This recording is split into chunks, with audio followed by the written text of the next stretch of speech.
Hi, I'm Bob Bachelor. I'm the author of Stan Lee, The Man Behind Marvel. And you're listening to The Amazing Spider Talk. Two men who know the angles, uncover and untangle all the questions and the webs left out to tangle. Be in 1962, last Wednesday's afternoon, they'll bend your ears with reckless self-abandon.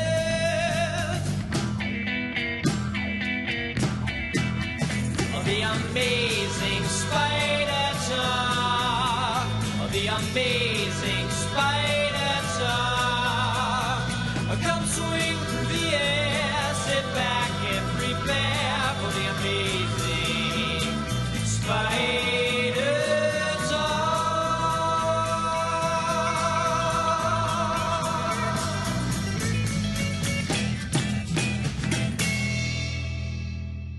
Hello, I'm Dapper Dan Gvozden, and I'm the founder and editor of SuperiorSpiderTalk.com.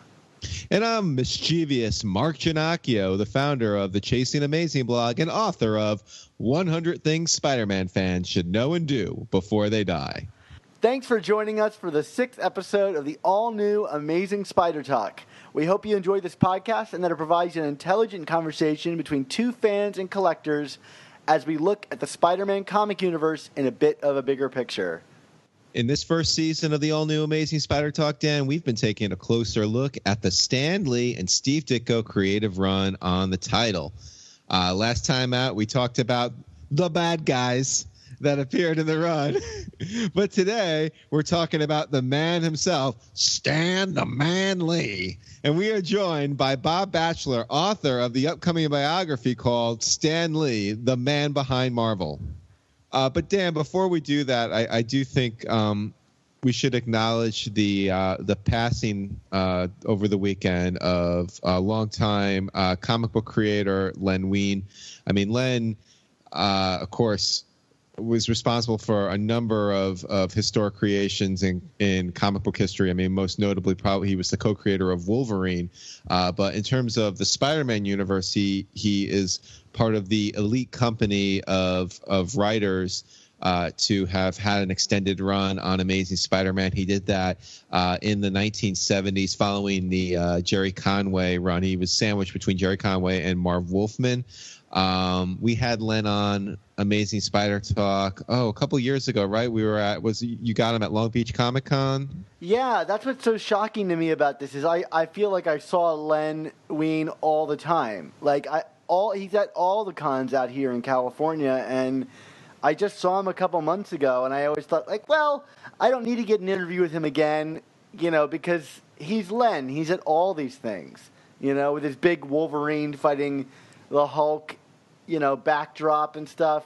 And I guess, it's like, I mean, I don't need to reiterate that, like, life is a temporary thing and very impermanent, but it was a real surprise to me. I mean, we just discovered it right before we started recording, and I was shocked. And I think I'm still kind of putting it all together, processing that, I'm not going to see Len, next week at a convention.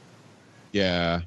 I mean, it's obviously very sad, but I mean, he obviously gave us a lot of great moments and stories. I mean, one of my favorite Len Wein stories in Spider-Man, which you got to ask him about, of course, was The Longest Yard, which was Amazing Spider-Man number 153. It's just such a well done in one Spider-Man story, which is really a lost art in today's world. But I mean, which just described it was a former football player who kind of made a bad deal and had to save his daughter from a mobster, and of course Spider-Man is helping him do this. And it's so whenever I think of that run, I immediately go to that story. There were some sillier moments. There was the Mirage, I believe, is a Len Wein, and of course your favorite, Stegron, the dinosaur man. Although Stegron first actually appeared in Marvel Team Up, so that might have actually been Bill Mantlo. But you know, Len was the one who put him in the Museum of Natural History for a Christmas issue, which what could be better than reanimated dinosaur skeletons fighting Spider-Man in a Christmas issue? Reanimated dinosaur skeletons covered with bees. That's the only thing better. Hopefully they're not Nazi skeletons, right? Yeah, there you go. Yeah, it's a sad day for Spider-Man fans and fans of comics in general. I mean, you know, not to mention that he created Wolverine, you know, of all things. I mean, the guy was a legend, and I hope that we can do him justice in a year or so when we cover his run on the book on this show. I'm just sad that he's not going to be able to join us for it. Yeah, definitely. So our condolences go out to his family and, of course, all of his friends in the industry.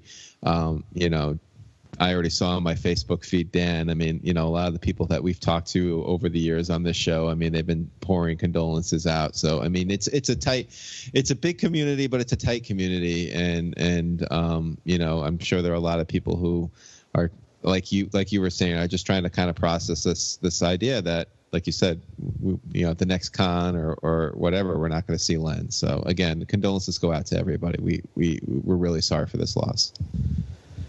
Well, I guess back to a lighter topic, talking about Stan the Man Lee. This is going to be an interesting episode, Mark, because for once, I'm the odd man out because I've not written a book. I feel like a real inferior player on this episode. But again, it was great to have Bob Bachelor on. So I guess let's get right to the interview for this episode we're calling Excelsior or Excedrin.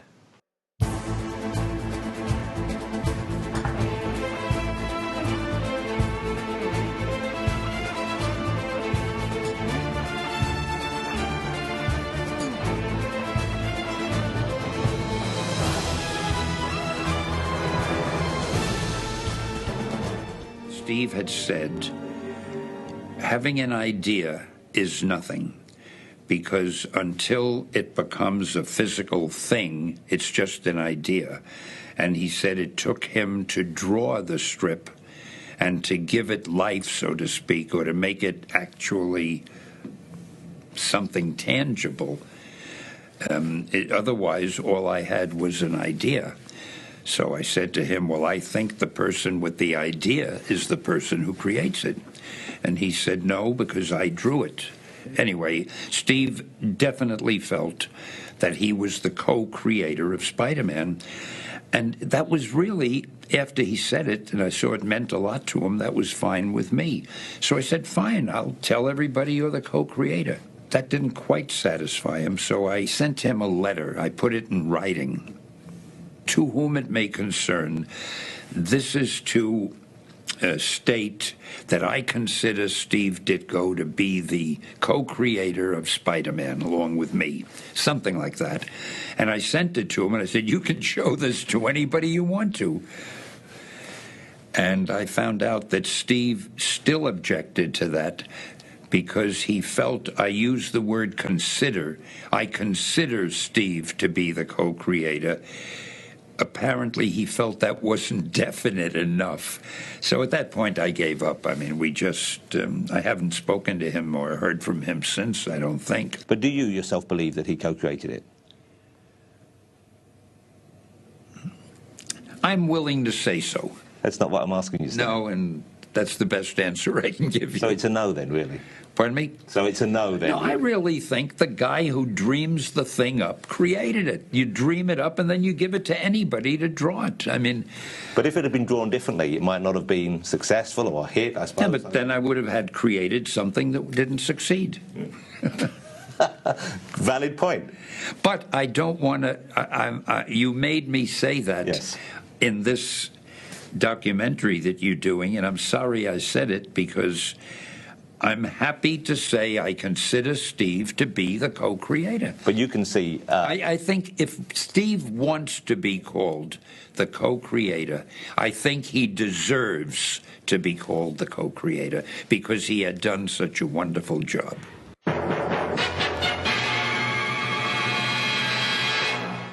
Well, we want to welcome on the show Bob Bachelor.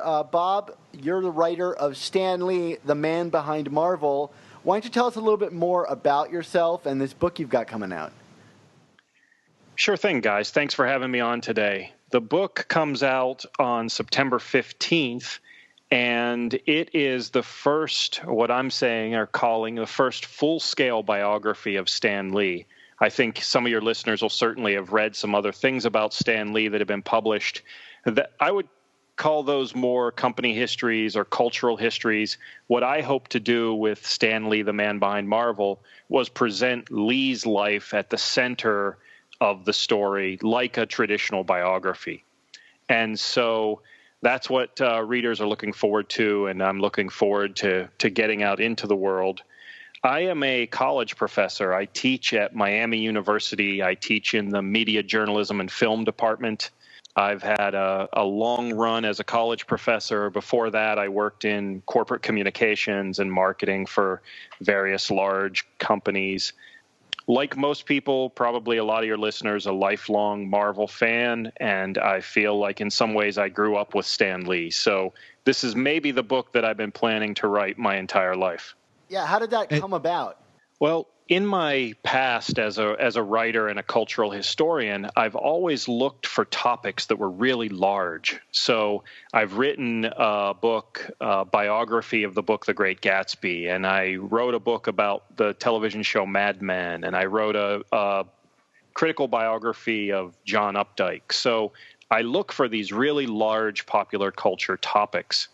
And as my editor at Rowman and Littlefield, Stephen Ryan, and I were talking about my next project, I knew I wanted to write a book for the general reader, and I knew I wanted to find a subject that people thought they knew well, but perhaps there were still some things to be said about that subject. And after kind of putting our heads together for a long time, it just broke on us out of nowhere. Stan Lee. And he called me one day and said, I've got the answer. It's Stan Lee. And I was just like struck by a thunderbolt. It became so obvious once somebody else said it. It was really right in front of my eyes my entire life, but I never really had considered it. So that's how it was just two guys putting their heads together looking for a great topic, and it was there all along. Now, how did you go about researching this book? I mean, did you go through some old Stan interviews? Did you do some original interviews? What was your process for that?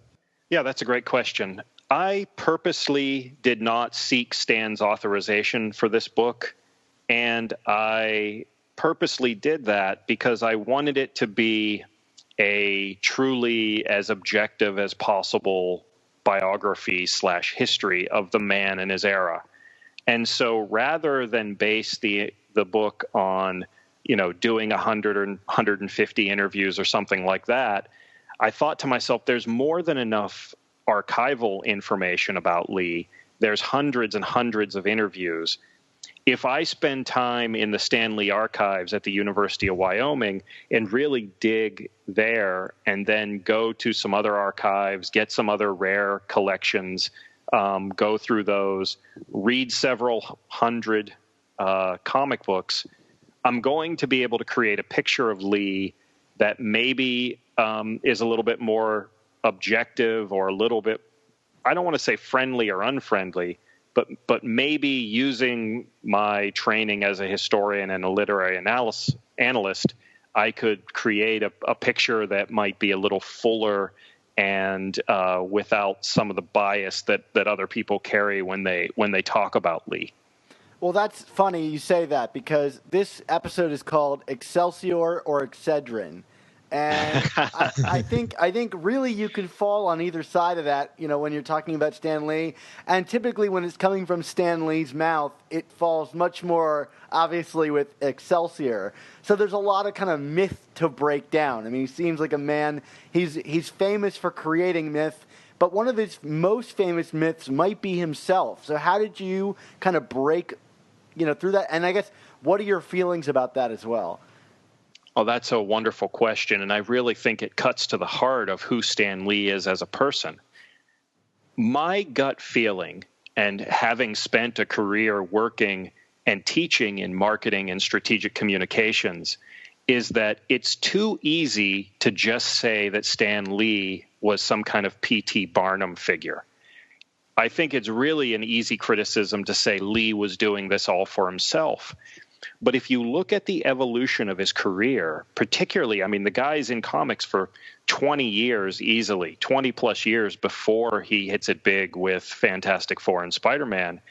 He had ridden out every up and down, every genre change. He lived through the 50s massacre of the comic book industry. When Marvel finally became something important in popular culture, Lee became more like a spokesman for the industry, not just for himself or I mean, he definitely did it for Marvel, but he was transcending, I believe, just a play to try to get really popular. Because nobody needs to be a Johnny Appleseed like that to the degree which Lee did. He was well popular and would have become well famous with doing a third of what he did. I think for Lee, it was always about solidifying this industry that he committed to and making sure that it was going to stick around. They never thought superheroes were going to stick. They just thought it was the next big thing that was going to go away after a while. So I think there's a lot of mythology, as you mentioned, and certainly Stan is provocative there and has drawn some of this himself. I mean, that criticism stands for what it is. I think there's a fuller picture there, and that's part of really a cornerstone of the biography. One thing I always noticed about Stan when he talked about, especially like the early days of Marvel, which you document obviously in your book, is how consistently on message he has always stayed. Like, you know, I when I was doing some research for my book, I mean, I obviously didn't dive as deeply into just Stan as you did, because I was tackling a whole score of different topics related to Spider-Man overall. But I mean, even in just reading a good number of interviews with Stan, he would, like, there's the story about Fantastic Four, which is like you could read an interview from the 60s, from the 70s, from the 80s, from the 90s, and like that story never deviates. It's always the same. Or when he talks about Spider-Man, when he it's Martin Goodman didn't want a teenager. Martin Goodman didn't want the teenagers were sidekicks. He thought spiders would freak out the audience. Like it's these little anecdotes that never change and never. So, kind of talking about that, the mythology that he kind of is almost building around himself. I mean, when you were researching, I mean, how were you able to kind of parse through that and try and find new detail or new elements to kind of pick through? Because personally, I was kind of almost getting frustrated because it was like, what is new out there? How can you break through somebody who just doesn't deviate from a message? Yeah, that's interesting and certainly true. I think you can look at that two different ways. For the book that I've written, one of the reasons that I wrote it, other than being a lifelong Stan fan and Marvel fan and understanding where both he and the company and the superheroes exist in popular culture, is that I interviewed hundreds of people who were self-professed Stan Lee fans or Marvel lovers. And so rather than just ask somebody, do you love Stan Lee? Because they're like, yes, I love Stan Lee. I would follow it and say, well, what do you know about Stan Lee? And they'd say something like, he created Spider-Man.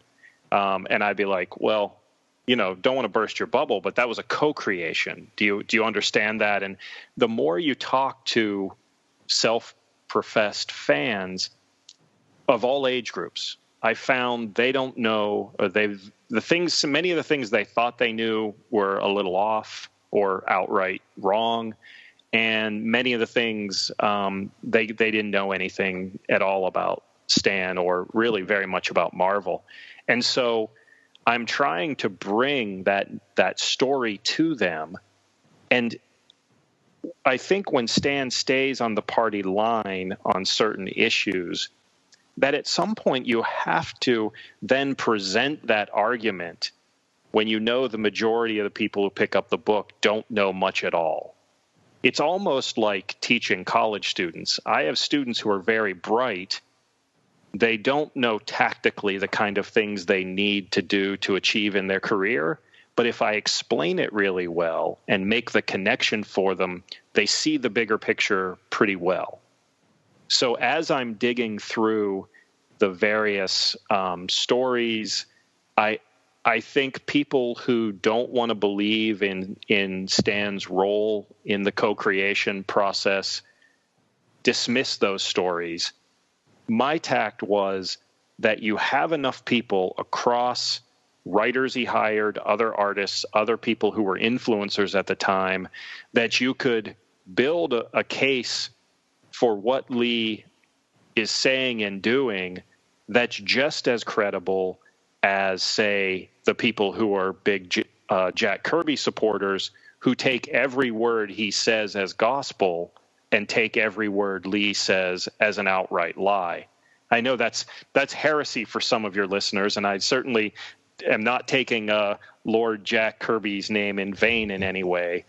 But I often see people, because I can get really geeky and like comic book historian-y, on this topic. I choose not to most of the time, but I see people taking Lee, Ditko, or Kirby, Ditko, and others at face value and automatically dismissing everything Lee says.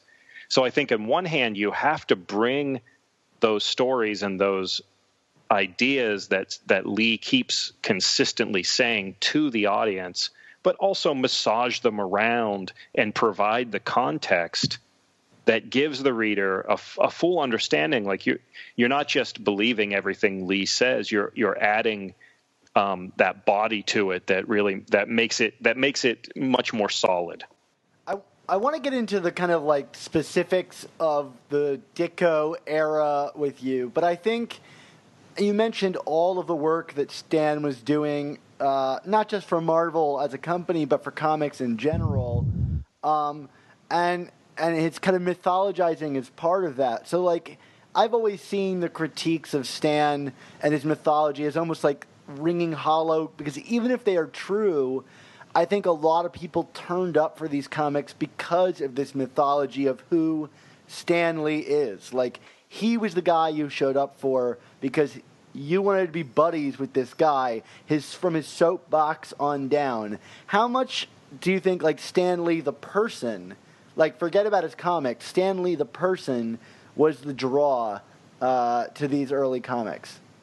I think it was a prime mover from the start. He's the one that took it upon himself to bring these innovations to comic books. I can give my own life history as an example.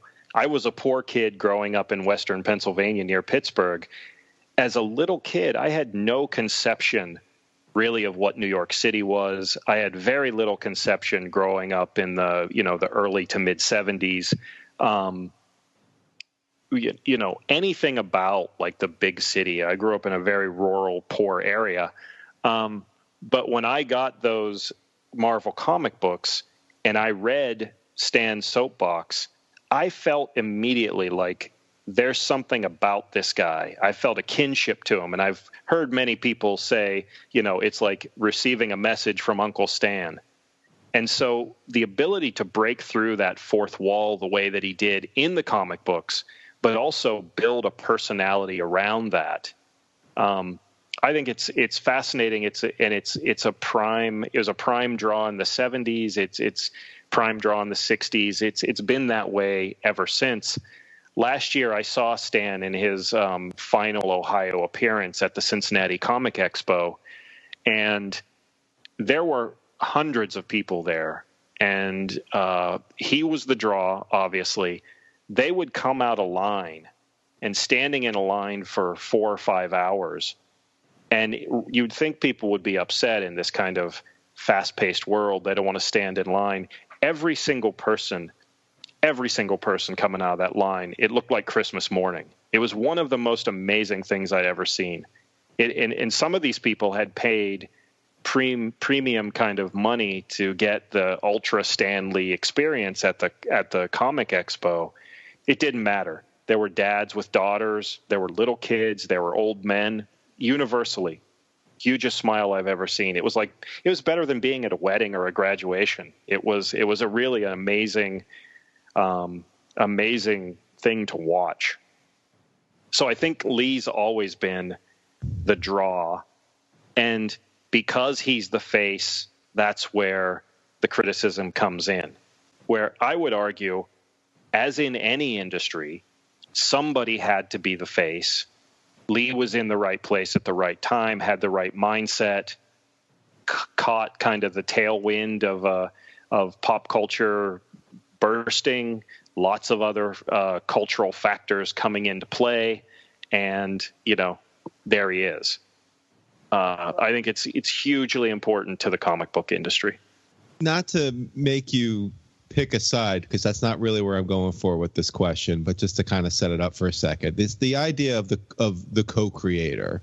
So it's funny because, especially when reading some of Steve Ditko's essays about his relationship with Stan and just his relationship in comics in general. I mean, Ditko kind of takes this stance where, even though he doesn't outright say it, you basically can infer that he believes he has more ownership of what's on the page because, as the artist, he is rendering it, he is visualizing it, he's taking a verbal or a written concept and breathing life into it.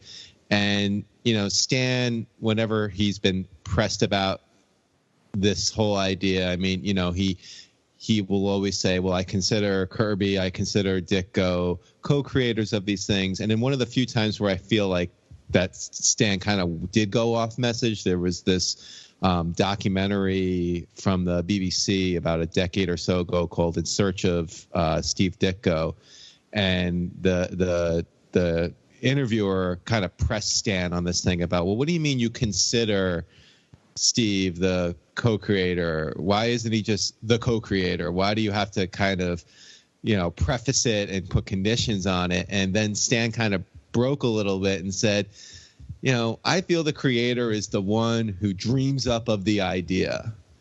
So with all that preamble, I mean, what do you, in your research and kind of hearing, listening to Stan or seeing what Stan has said in these instances, I mean, where do you kind of fall on that? I mean, is it a strict 50-50 thing? Does one deserve credit more than the other? Should someone be considered something? I mean, what did your research kind of lead you to infer yourself? Yeah, dicey topic, but one that you have to think about. I mean, so, I don't think that anybody that understands comic books and comic book history has thought about this. So it's a great question to think about here.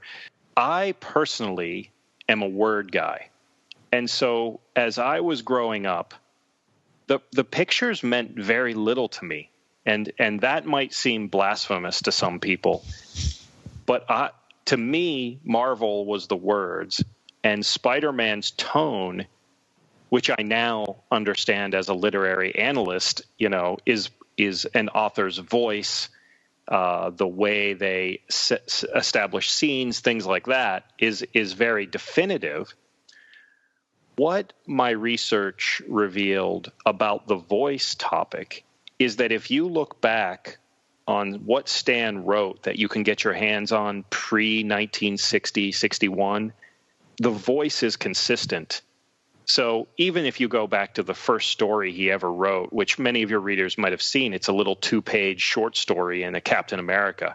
The first thing he ever published for Marvel, the tone of that, you could have plopped that right down in 1961, 62, 63. The voice is consistent. And so to me, I think that if you're a tone, voice, words person, you're going to track towards Stan. If you're a pictures person, which is fantastic. I mean, there are a lot of artists out there that Kirby, Ditko were their main source of inspiration. And so they track that way. I mean, I see it as a pop culture guy, are you a singer or song guy when it comes to bands? I love Pearl Jam because I love Eddie Vedder's voice. If Eddie Vedder leaves Pearl Jam, I'll never probably deal with Pearl Jam again. It's Eddie Vedder is the band to me, but that's just my personal preference. I think you can show, and I think what my book does is show perhaps a little more of the evolution of Stan's voice, which I think maybe without going too far into it gives some credence to the fact that Lee was working hard, writing a lot of scripts, and before the world blew up with the Fantastic Four, Spider-Man, and the succession of amazing superheroes that they all put together. To my mind, it's a 50-50 deal. The challenge is we can't go back in time. There's no significant paper trail. And I think what I also try to show in the book, which many people don't think about, we see comic books now, many people, as works of art, as collector's items, as things that should be hung in museums. Lee, Ditko, Kirby, this was just a way to make money. This was their living. They're trying to live their version of the American dream. And what we certainly know about Martin Goodman is that he was just in the business of moving mountains of paper. He didn't see any value in any of this beyond making money. So that's perhaps why their recollections are skewed there. I mean, we're talking about many, many decades ago with flawed kind of thinking, something that became really huge that had absolutely, very little value other than a month-to-month sales quota. So there's a lot of context there that makes that question even more difficult to answer than I just think declaring yourself one way or another. But something we obviously have to always consider. We always have to come back to this question. It's important, but there's a lot of context that I think a lot of people don't consider deeply enough.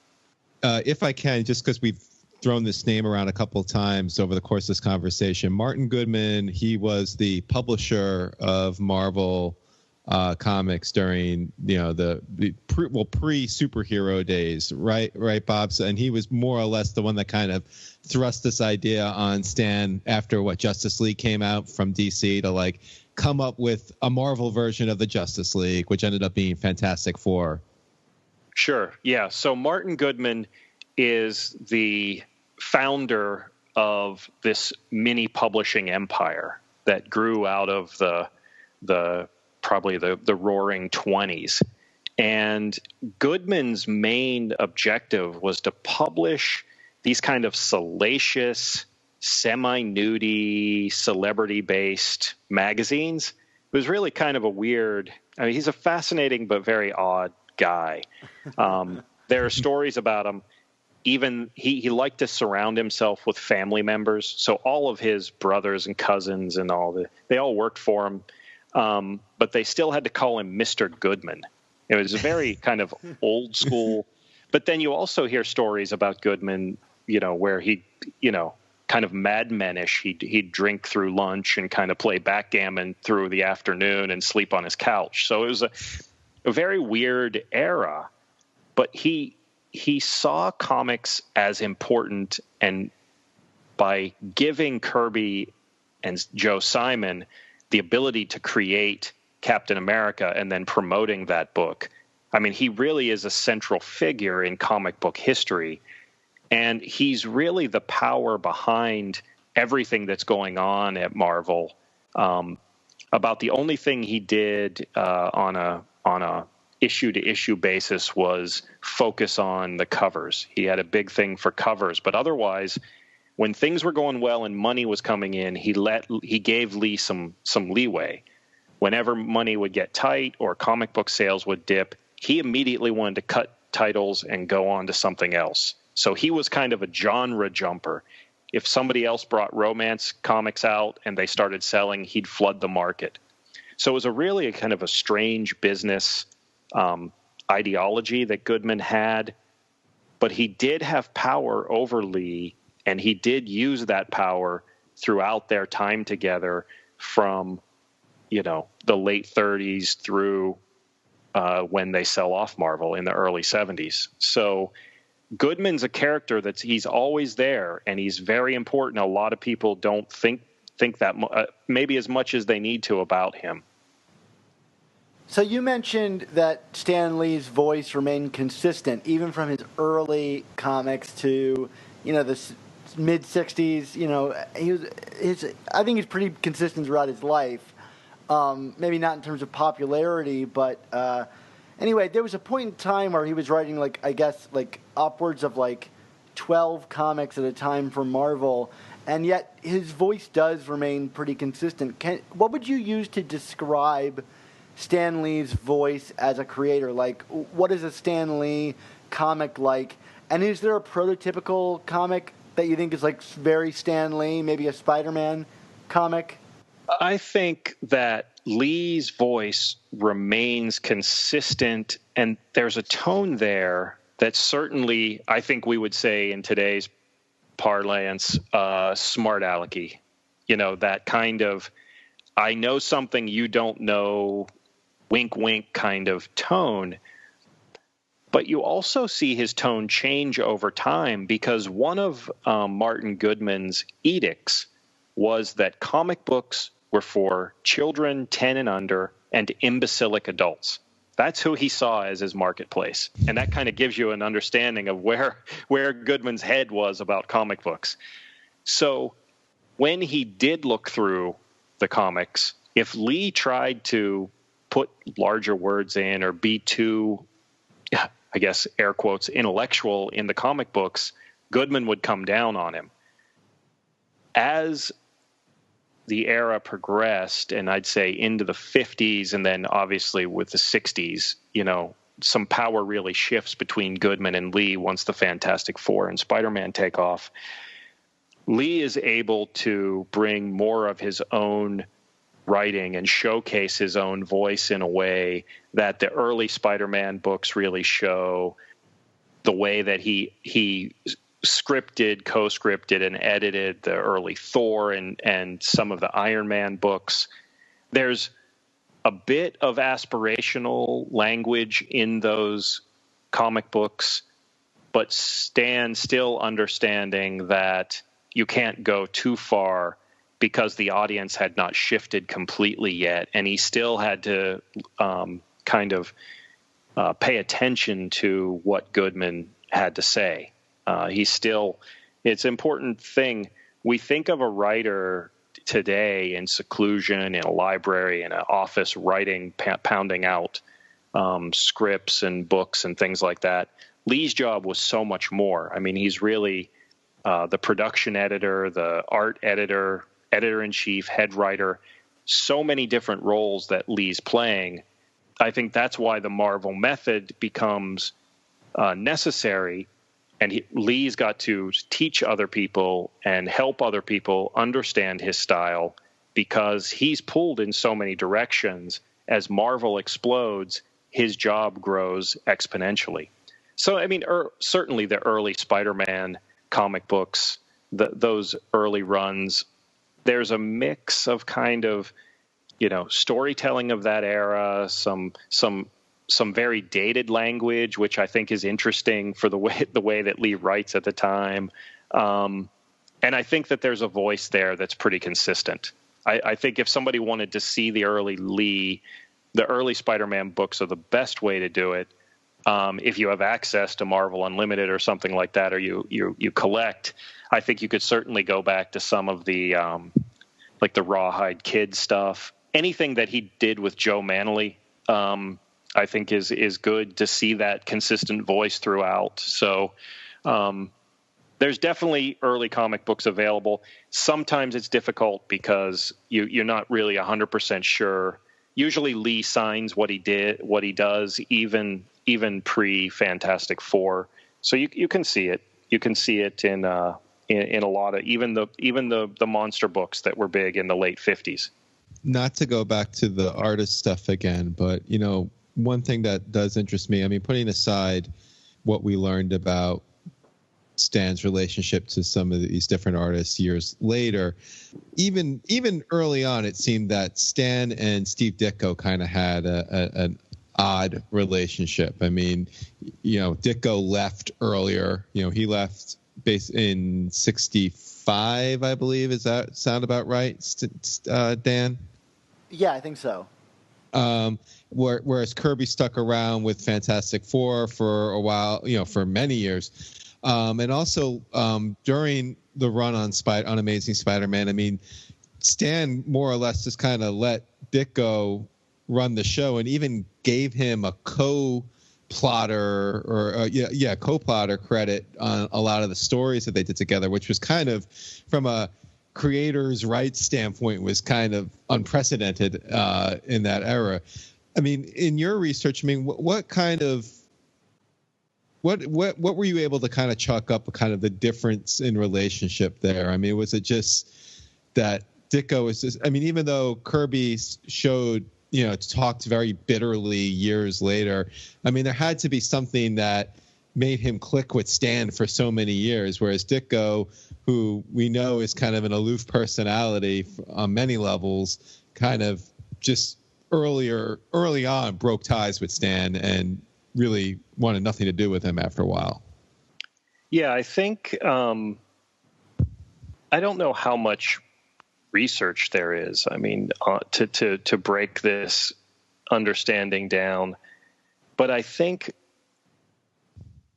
Ditko had very strong ideas about the characters he created, and then what his role should be labeled as publicly. And I think we see Ditko in some ways as this aloof guy, but he stood up for himself in a way that I think rubbed Lee the wrong way, and that started a downward spiral that led to Ditko leaving. Now, I think you could say in many respects that's great for Ditko that he was willing to stand up to himself in an environment in which comic books are all of a sudden becoming very popular. They're not limited to the number of books that they can put out at any given time. It's a chaotic environment, and Stan obviously was not able to placate or handle a personality like Ditko's that led to a lot of strife, whereas most of the other people working there as kind of, semi-permanent freelancers, there was a more give and take relationship. I think it's interesting that during this time, Ditko comes back in the late 50s. Kirby comes back in the late 50s. Ditko's on the upswing at that time. Kirby has probably burned a lot of bridges at other places, and this maybe Marvel at that time is his last shot. I think maybe even it's a slightly semi-generational thing between the two, that Ditko, even though he's a conservative thinker, is still a member of a different kind of generation than Kirby, who is more of a older generational thinker. So I think that's why they, plus just the simple fact that, when Stan got hired at then Timely Comics, he was filling Kirby's inkwell, so they had a much longer history. And so when the success came, they stuck it out. Whereas Ditko, I think, a different personality, a little gutsier, willing to not roll over to Lee the way some of the other freelancers were. And I think that's really maybe at the heart of what was going on there. Yeah, I mean, I almost get the sense that, certainly at the time, I mean, Kirby kind of just embraced his role as the blue collar freelancer, so to speak. And it wasn't until years later where, he was obviously successful in terms of culturally, but maybe not financially. And then, he saw Stan kind of leading the way. And then that's where the bitterness came in, where it just seemed like from the beginning, Ditko, like you say, he had his ideology, he had these things, and it just was never going to be a sound relationship with Stan. With the way Ditko was kind of, the way he thought, and the way his personality was set up. Yeah, they had a long time together. I mean, that's what, it wasn't just like, Spider-Man hits, Ditko sticks around for a little bit longer. I think that, I don't know exactly when Ditko started with Marvel. I'm sure there are fans out there, Ditko fans that have that number right at their fingertips. But I think it was about a 10-year span where Ditko is freelancing pretty much, full time for Marvel. And so they were able to keep this relationship together and at least make it productive enough that they could do good work together until this thing called Spider-Man blew up and became the biggest thing in the comic book industry. And that exponential increase in popularity and importance brought out the real fight in both of these guys and exacerbated any differences that they had creatively, kind of philosophically, existentially. From what I understand, you couldn't find two people more diametrically opposed than Stan Lee and Steve Ditko. They kept it together for a long time, but then success brought out points in which, this thing was going to spiral out of control. And that, I think, was a big part of Ditko taking off. You say that they're diametrically opposed. What were the topics or points that you feel like Stan Lee wanted to champion the most, maybe specifically within the pages of Spider-Man? I think that, and I don't know this maybe as well as some of your listeners do, but it's my sense that Lee wanted Spider-Man to remain more happy, jolly, more optimistic, perhaps, than Ditko. And maybe, particularly as time rolled on and you're looking at, the mid-'60s and all the strife going on in the world, that Ditko would have wanted to address that in a more perhaps realistic fashion, bring ideology and political inferences into the books in a little more straightforward way. Maybe not always have Spider-Man, kind of take the establishment perspective. And I can't imagine Lee, agreeing with that line of reasoning. Lee took some interesting and progressive points in the comic books, and that's well documented. But I don't think that he was as willing to make his flagship character part of that discussion. When I was doing a little research for my book, one of the things that Ditko would kind of hammer over and over again in terms of the character with Spider-Man was, it must be true to a teenager's world. And that's always what he said. And I think to a part, those instincts were good, but Stan thinking bigger and broader, and I think also more about what would sell as a comic. I mean, Stan was the one who was pushing these ideas of he should fight a villain named Dr. Octopus, and he should fight the Sandman and the Vulture, and so it is interesting in that, like you said, I mean, he there was definitely a happier sheen, I think, that Stan was trying to push on the character, but there were just I think those more traditional superhero comic elements that Stan was always kind of pushing too. And I think if it was up to Ditko, it would just be Spider-Man fighting faceless thugs and gangsters 24/7 who end up being revealed as the butler did it or something, right? Right, Dan? Sure, yeah. Yeah, and I think Stan is looking. This is another point. It just kind of came to me, but I really emphasize it in the book. The the fact that Stan had to have his eye on all these other facets of the company really distanced himself as the superhero boom took off, because if you're Ditko and Kirby, they didn't care about licensing and things like this. They didn't care about superhero action figures. But if you look in the archives, I mean, there are Stan did sketches of superhero comic or coloring books that they wanted to put out, things like this. He had to think and consider so many more facets of all this. So the idea that you mentioned that, Lee is trying to take his flagship character and keep him in a more maybe traditional superhero role, even though he has all these human challenges, that's going to sell more, Spider-Man lunchboxes. And that's something that Lee has to consider, because as his role in the company has grown and expanded, he's hearing that, and he's getting pressure in those areas that, the artists could be more pure perhaps in the way they look at the development of these characters.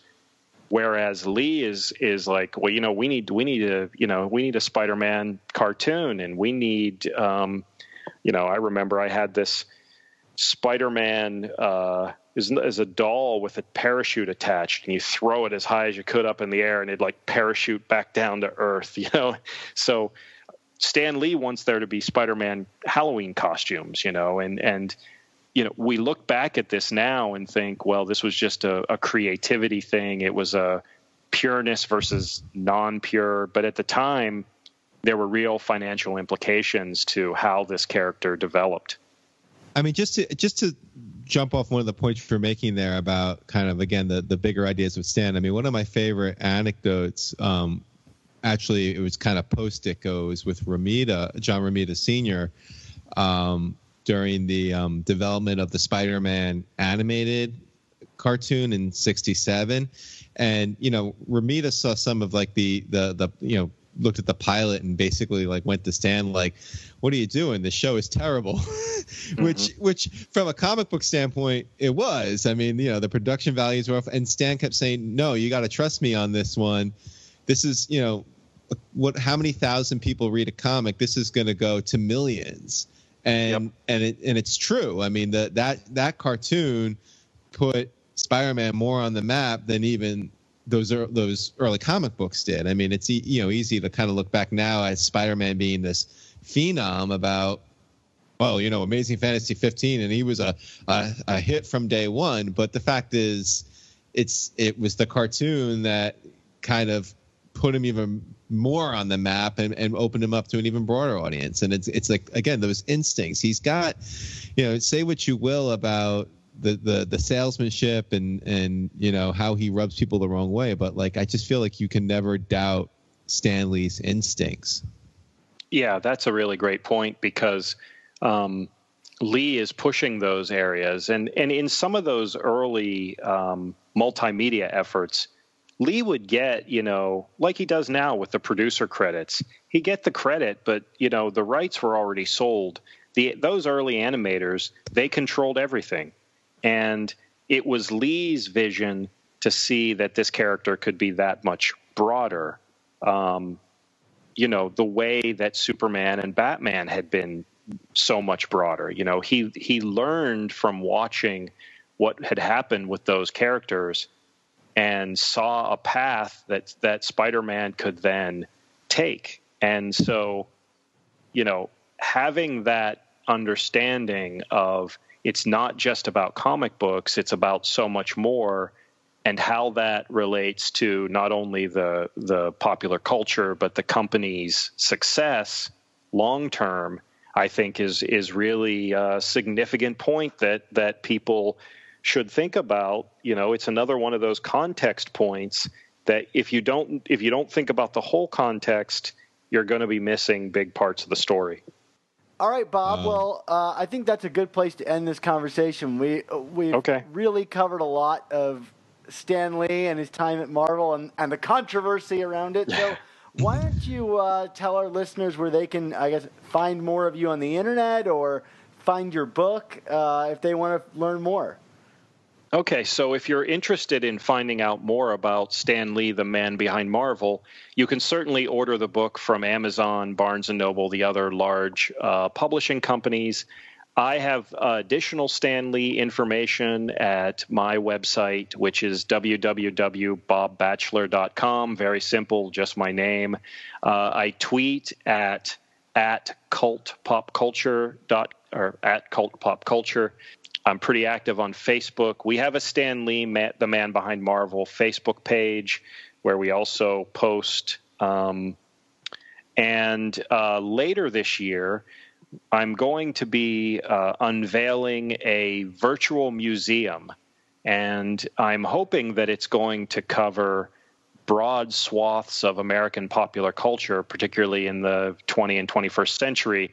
But there's going to be a Stan Lee exhibit and Stan Lee wing of this virtual museum of American popular culture. That's still in the works, and we're working hard to unveil that because I think there's a lot both general readers and historians can find out about Lee that we still haven't uncovered as we, march quickly toward his 95th birthday at the end of the year. That sounds awesome. You're going to have to come back on and tell us all about that once it gets up and running. Okay, definitely. Yeah, I have high hopes for that because, I want this book to get into readers' hands, but that scholar's cap, I can never really fully take it off. And I have this geeky wish that I maybe would have been a museum curator. So I'm just going to, use the great technology we have in this era to create my own online museum, which, will get to people around the world. They won't have to come to me. I'll go to them. Now anybody can be a curator, in a way. Exactly. Yeah. Exactly. Well, thanks so much for coming on the show. It was really a blast to have you. Well, I really appreciate it, guys. This was the most fun I've had in a long time. I really I dig what you guys do, and I think any fans out there who dig Spider-Man, if they're not listening to you two on your podcast, then they're missing so much that they could enjoy and gain from what you guys put out. So I'm a fan, and I'm very proud to have been on with you. Well, thank you very much. We really appreciate that. I'm blushing over here. All right. Well, thanks again. Okay. Thanks, guys.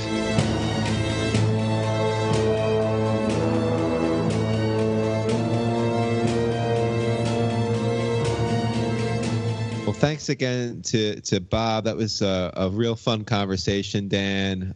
He definitely covered a lot of topics in, I think, a way that just you and me going back and forth maybe wouldn't have thought about it that way. So it's always good to bring that perspective on.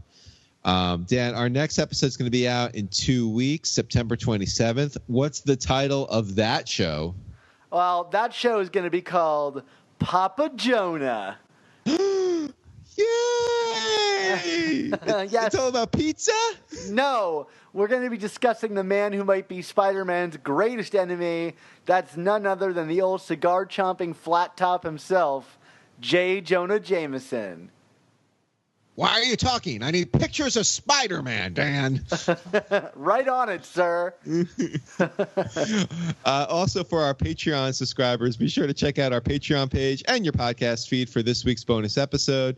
This week, Dan and I are going to finally settle the score on whether or not annuals count. So be sure to check in. This will be one to remember and to count on. And speaking, Mark, I'm going to witness. And speaking of which, for $3.99 a month, the price of a new comic for the time being. Unless it's an annual. Unless it's an annual or a 25th issue or whatever. You'll be getting access to our exclusive new issue reviews, Swarm B-Book reviews, mailbags, and all the other things we talk about in the off season or the off weeks. And then, of course, for $10 or more a month, you'll be sent exclusive commissioned artwork in the mail every 6 months. Dan, what could be better than that? That I could tell you it's Ron Friend's exclusive commissioned artwork. Even better. Did you, by any chance, this is a bit of an aside, but did you by chance see the Ron Frenz commissioned Spider-Man on the Game of Thrones throne that's made out of Iron Man pieces? Yes, I did. It was amazing. I also enjoyed Ron's reimaginings of the cover to Amazing Spider-Man. I think it was 257, him against the Puma.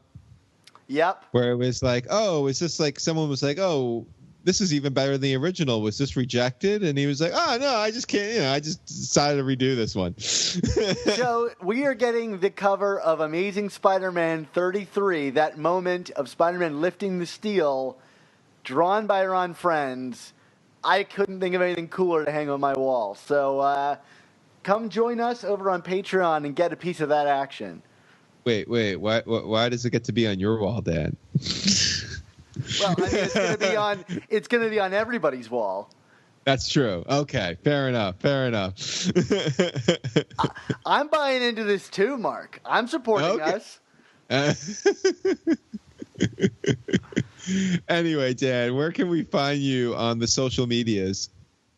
Yeah, you can find me on Twitter at @SupSpiderTalk, where I talk all my Spider-Man and comic book musings and post all the awesome stuff that we're doing over on SuperiorSpiderTalk.com, which, if I haven't plugged it yet, SuperiorSpiderTalk.com. Check it out. Awesome stuff happening over on that website for you guys to read if you just can't get enough Spider-Man stuff.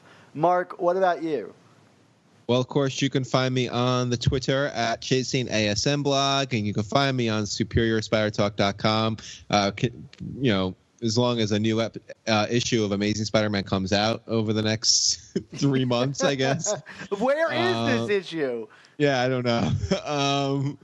And, of course, there's Chasing Amazing blog, which I've also been kind of delinquent on lately. But actually, a post relevant to the B episode, the Patreon episode we're doing, should be hopefully going up over the next week or so. I imagine that's a post where you're going to be admitting that I was right all along. Right. And also, don't forget you can still order my book, 100 Things Spider-Man Fans Should Know and Do Before They Die, wherever books are sold.